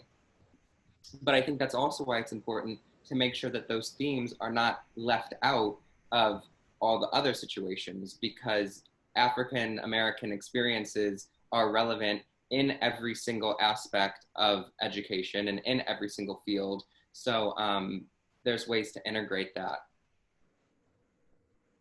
Yeah, I agree. Like, people don't ask, oh, what are you going to do with a poli-sci degree? But right, Afro major, they're going to ask you, like, what kind of job can you get with that?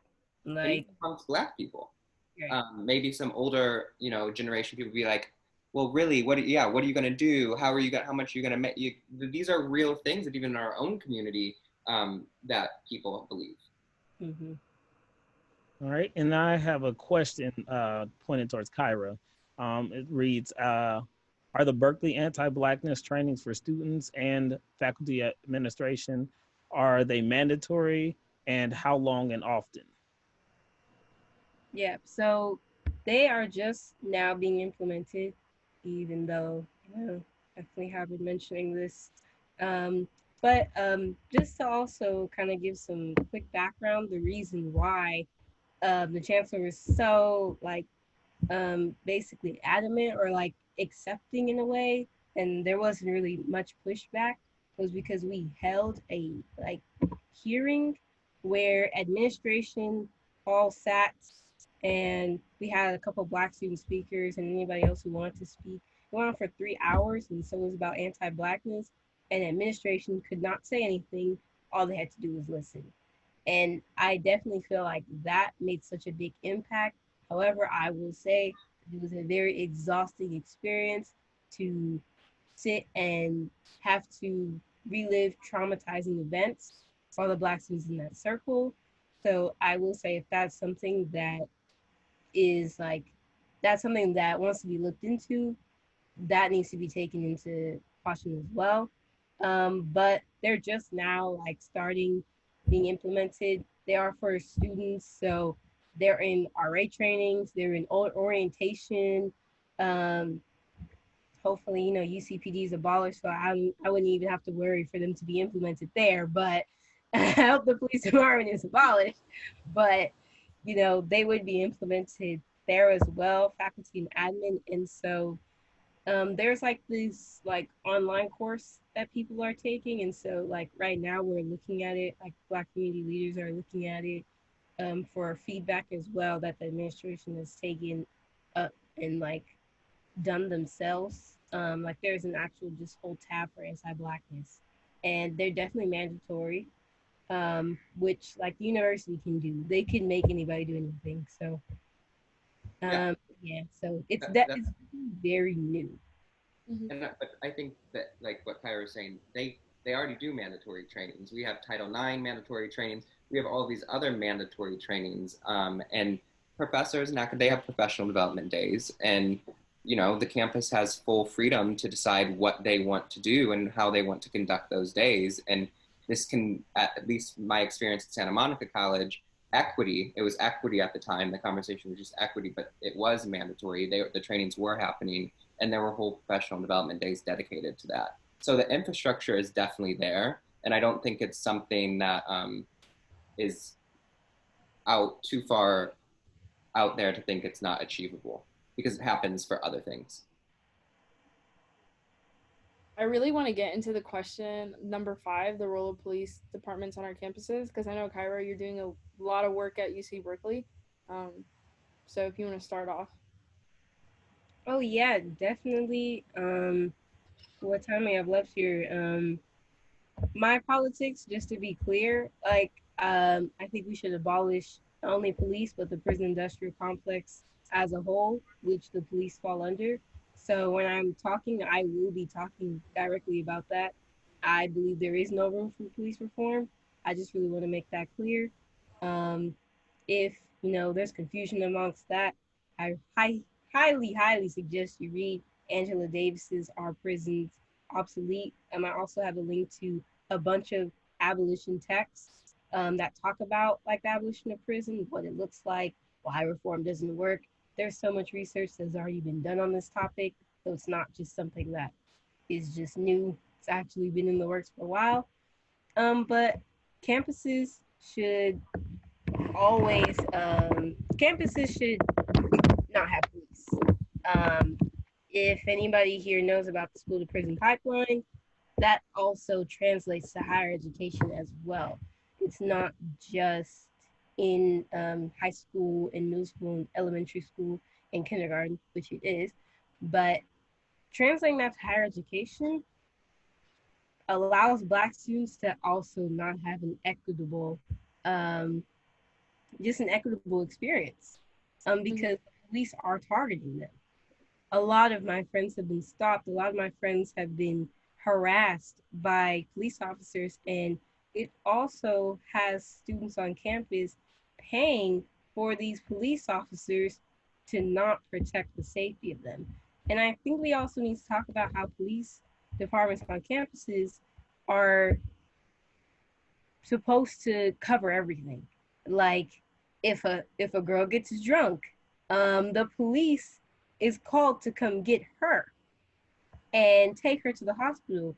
I've heard of stories of police officers like dragging girls like into their cars and just like dragging them, not handling them carefully when they've been roofied, but literally just dragging them and not really caring about the safety of the person. And so, an EMT should be there, not a police officer.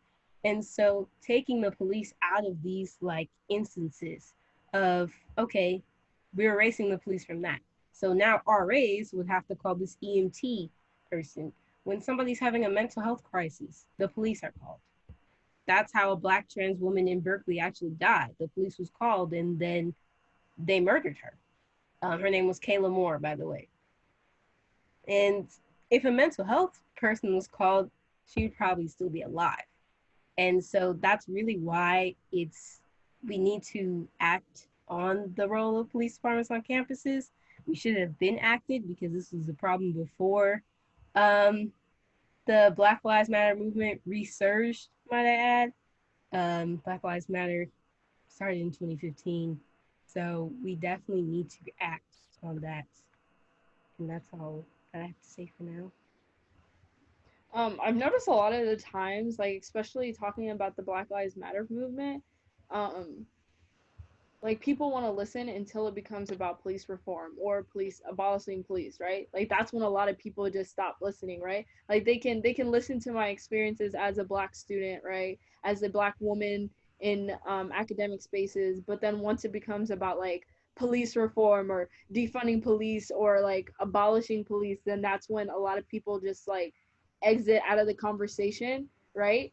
I haven't read Angela Davis's Are Prisons Obsolete yet, but Naidet, she just left. She has a book club about it right now, and I'm like realizing that like even as a Black woman before the resurgence of like the Black Lives Matter movement, when I would hear defund police, I would think like now why would you want to do that, right? But then I went and used Google, And I did a lot of research, right? And I would find like all and I was like, wow, like why has this not happened before? Like why are these conversations starting now? Like Kyra's right, there's so much research done, right? Like even if you look at like a city's budget, right? And just see how much funds are given to police departments, like I don't know how people do not see why defunding police, right, like is something that should be asked for, right? On the topic of mental health, there's actually something that happened at UNL last semester, so last fall. There was a Black man that was like experiencing like a mental health episode, and it was me and a few of my friends, and we realized that there was no other resources on our campus other than calling like the campus police, right? And like I remember we were talking, it was me and a few other Black women, and we were thinking like, do we leave? Like, is he gonna be safe? Do we stand here? Right? And it's that fear, right? Like, do I leave? We didn't even know him, right? Like, do we leave this Black man? Is he going to be safe, right? Like, it doesn't, like, things don't need to happen in Nebraska for us to know what's happening nationally when it comes to police and Black populations interacting. So I think that a lot of other things need to be addressed before we rely on like our police departments at our universities, right? Like there should be other resources available for students to be able to get access to X, Y, and Z that are needed for us to really be successful, right? Yes. And I remember, like, I just want to like emphasize that experience was so scary that to today, like, even though I wasn't the Black man in that situation, like to today, like interactions with campus police is scary, right? Like it is, like it's fearful. Like just walking in our library and knowing that there's a police officer, that's scary, right? And I think people need to address that. And I think that you need to listen to Black students when they say they're scared, because it doesn't come out of just nowhere, right? It comes from incidences that have happened nationally, and in our own campuses.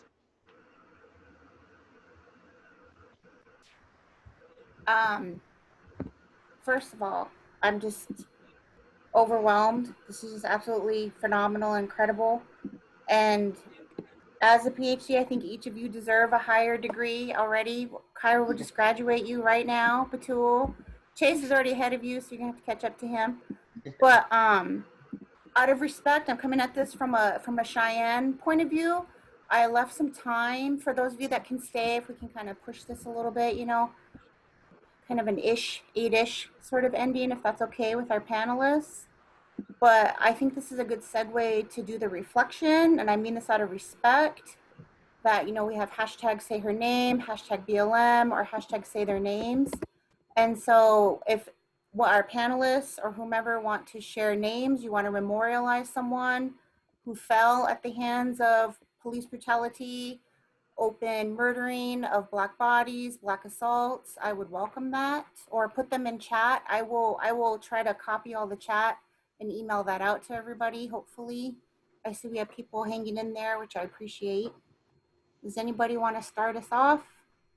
I think that I'll name Michael Brown, because that was the kind of and Trayvon Martin. Those were, as a young Black man, and I was living in St. Louis at the time when Michael Brown had happened. I was about 16 years old. And I think those were kind of my "You're Black in America" moments as a child that were very impactful. A few weeks ago, Toyin Salu, she was a Black Lives Matter activist in Florida, was first missing for 9 days and then found dead. And I think her death really rattled me, and kind of like it just felt very personal, right? Like I felt like she was a Black sister that was lost for my own community. So I think about her a lot. And when we had the Say Her Name protest a few weeks ago, BSU hosted it. Like that's who I was marching for, right? Like it was her.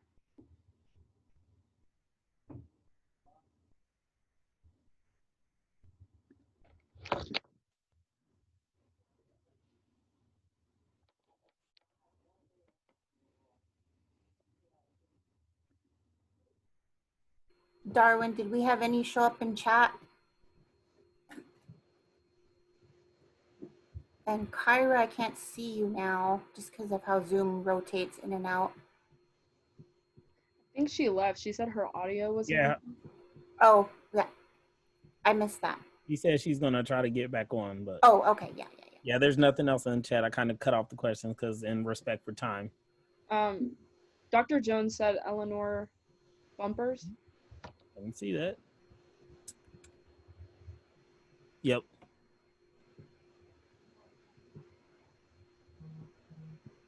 I think we're small enough. If somebody wanted to memorialize, that would be completely okay.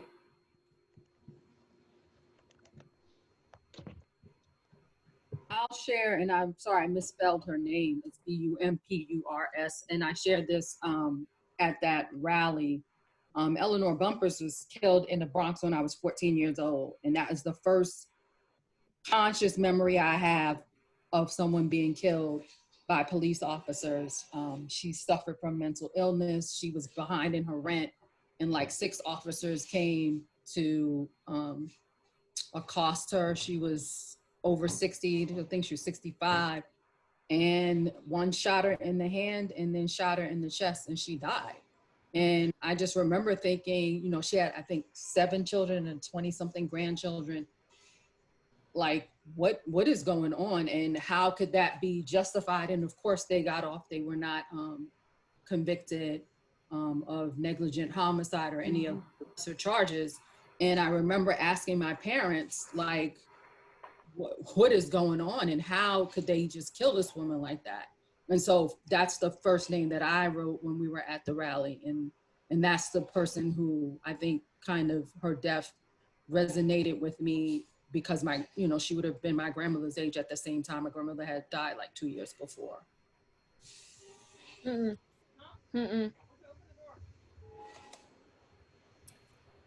you for sharing that, Dr. Jones. Oh, go ahead, Darwin.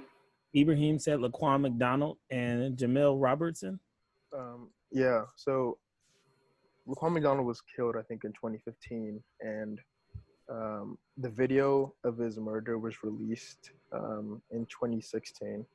Sorry, in 2015. I think it's killed in 2014. The video was released in 2015. And I remember it because when that video was released, it was right before Thanksgiving break in high school, and I was in the car with some students, and like one of them was white, and I remember when like somebody showed me the video, and I remember like tears started welling up in my eyes, and I cried a little bit, and the white kid like asked me why I was crying, and that question like has always stayed with me, right? Like it's because he asked me that because he didn't understand, and he couldn't see himself in a position of Laquan McDonald. He didn't understand that could have been my future. And Jamel Roberson was, I believe, a security guard, and he went to my high school. Actually, he graduated several years before I did, and he had, protected some of the people who were attending a bar from a gunman. And when police came and saw him and saw that he had restricted and held down the gunman, they murdered him. And these are 2 people who are both from Chicago. Jamel from my high school, Laquan, not from my neighborhood, but from a neighborhood very similar to mine. And those are people and names that will stay with me forever. Thank you for sharing that, Ibrahim. Good to see you, Ibrahim. Congratulations. Thank you. Well, I want to share one if people don't mind. My writing partner and I, Dr. Anderson, who actually lives in St. Louis, he and his wife, I think we should recognize Brianna in Louisville. I think that was something that hit me pretty close to home. And so I want to acknowledge her. And I have a soror who was also brutalized and killed by police recently as well. So I appreciate being able to share that with everyone. Do we have other ones, Darwin, in the chat? I did not see any more in the chat. I would like to say that it's very hard for me to even mention anybody, just for the simple fact that in where I grew up, I've witnessed for the first time a cop killing somebody when I was 6 years old. And I've heard and seen so many since then that it's just each one of these hits me so hard that a piece of my heart disappears. And so just I feel like every time I see it, I just add another to the wall. So it really saddens me each time. And it's very hard for me to just mention one person because I feel like I'm leaving out too many. Mm-hmm. Mm-hmm. Mhm. Absolutely.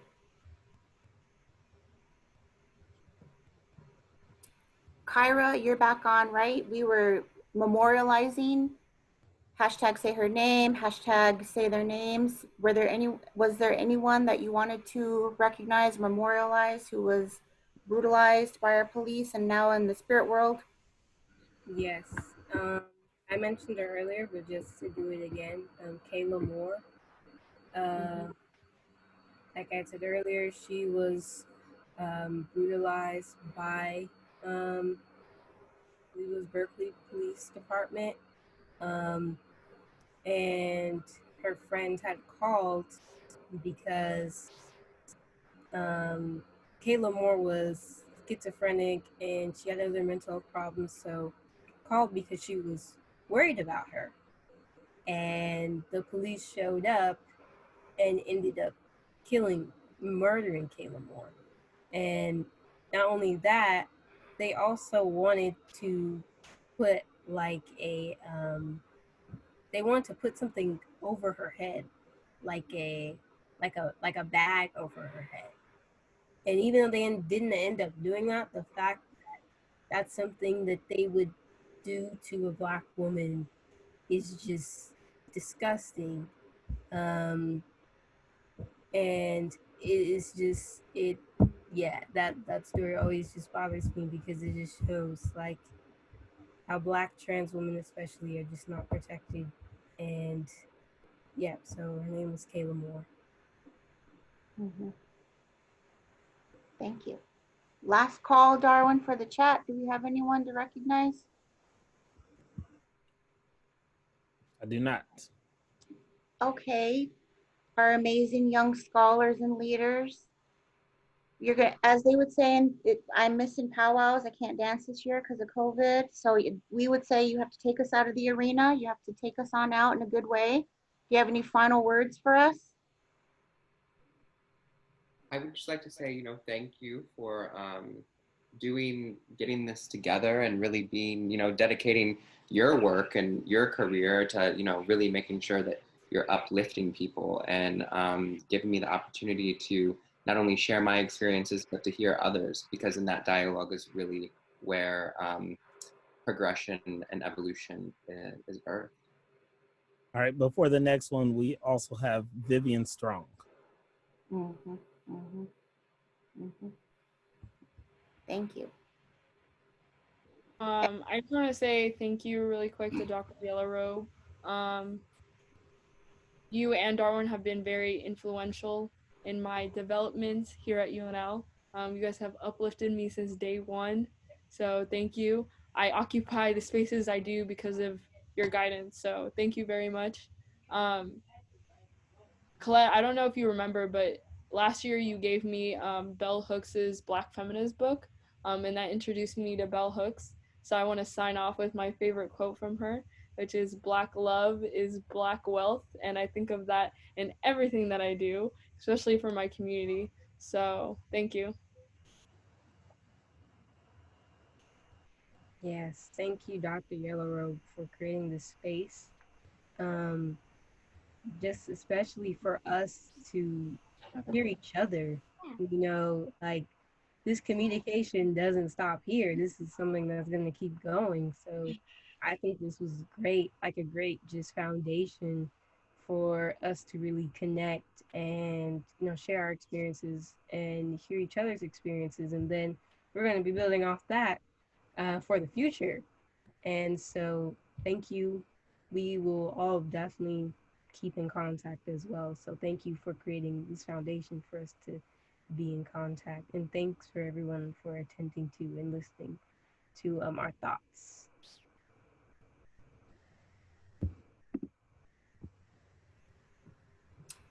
Well, actually put on eyeliner for this, so I'm not going to cry, but I would like to cry based on what I heard. How about from our administrators here? I see Dr. Combs, one of my favorites.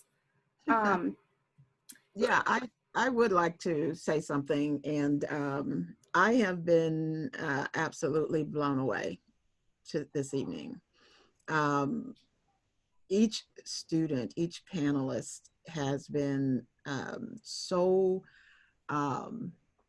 inspiring to me as a faculty member, as a Black faculty member, and helping to support, to rebolster, to help me think now that, you know, at some point you get to a place where you're going like, why am I continuing to do this?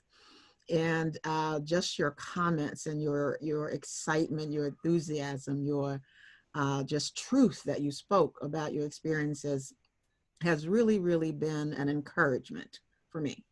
And so while, you know, you guys may look to us for, you know, those types of feelings and being buoyed up, it's really, really empowering to hear each of you talk about your experiences and offering, you know, strategies and opportunities for universities to do better and to do the right thing.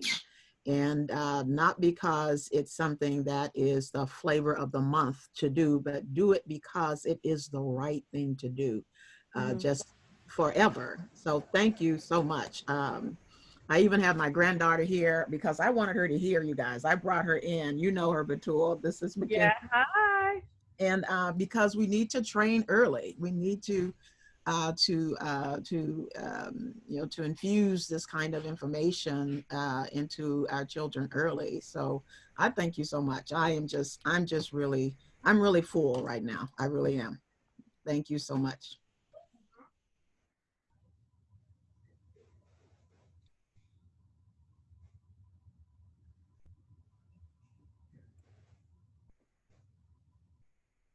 Sorry, I had to step away for a little bit because I had to grab something, and then now I got to shut off my virtual background so that you all can see this better. I framed this for Batool. I'm sorry, it's here it's sunsetting, so you're gonna get glare. And I apologize for that. But each of you who attended tonight, can we see that, everyone? Yes, yes. Yes. And that is Batool's. That is her original artwork. I own the originals, and I was telling her I felt bad that I accepted them. You know, I felt some kind of way about that, and I thought they'd be the perfect gift for you panelists, you know, tonight. And Batool has promised to meet me so she can autograph them for you personally, and I will ship them off to you. And I would like to give Naya that one as well, because it wasn't Jaylen's fault that she couldn't be here, you know. I was having tech problems all day. And now you can hear my neighbors get rowdy in the evening, everyone. So I got to catch up on happy hour with them. So I apologize for that. But Batool, I will never forget the way I felt when I saw that portrait, and just eerie how prophetic that is as to what we're going through right now. So I celebrate you as a Black woman, a Black scholar, and you, Chase, as a young Black man, you future entrepreneur. Kyra, you as well, Black scholar, Black woman, Black leader. And I can feel my voice quivering now, so I'm gonna have to wrap this up for everybody. That's all I have to say is I'll never be able to express how grateful I am for you affording me and allowing me to elevate your voice, because that's what it's all about. I'm here to walk with you and protect. That's it, period. That's it. If anyone else, I don't know who's left in our participants, I apologize, trying to negotiate all this. But if you want to share something with them, please feel free to do so. I was just advertising the next rallies, Kyra's, and then Wesleyan. I adore Kendra at Wesleyan, Nebraska Wesleyan. She's a phenomenal young Black woman, Black leader. So anyone else want to share some encouraging words for them? Well, I would just like to thank everyone that showed up today, especially the panelists. I wish I knew Chase and and Kayla Moore, or Kyra Moore. I'm so happy that I got to hear your voices today. It's been amazing. We all have something to learn from each other, and I'm sure that everybody here learned so much from you all. Personally, I got to know Batool so often and so much. I opened my door to her, and she made sure to use it as much as possible, and I love it. Sometimes she's so passionate about what she does that, sometimes she even overdoes it because she knows that the work is never done. And, I'm happy that I'm able to kind of, help her to compartmentalize certain things and to, you don't have to do everything. It's very important that you do what you do, but you don't have to do everything. But her passion pushes her to all of this. And I really wish Jaylen got to make it today. Jaylen helped set up Juneteenth, as Dr. Yellowrope stated, and she was the leader of it, not just to help organize it. She's the one that put it together, and it's not so she could put herself in the forefront, because in all honesty, she was trying to stay out of the spotlight. I kind of had to force her to let her understand that how important it was that she was the person to end it all, because she's the one that put it together.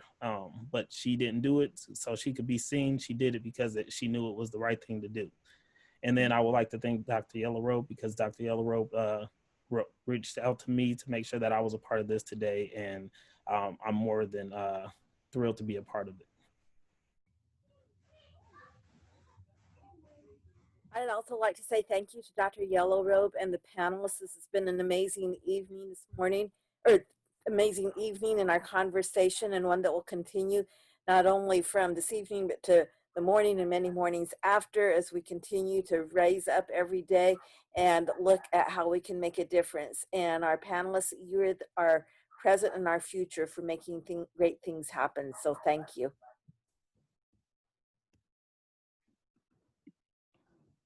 I'll just take an opportunity to say thank you once again, first of all, to the student panelists, just exceptional words, and to Dr. Yellowrobe for her exceptional efforts to organize this, all the graphics that were created, and just making sure we all knew one another and had kind of a path for this conversation. So thank you, Dr. Yellowrobe.